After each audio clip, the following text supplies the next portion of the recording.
Taste the Daily.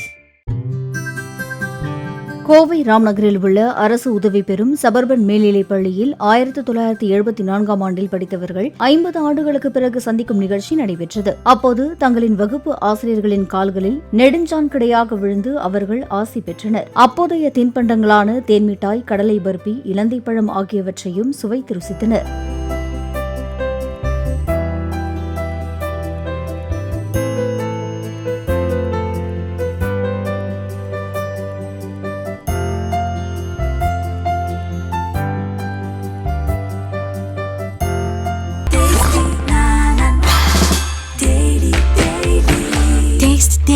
Taste the Daily.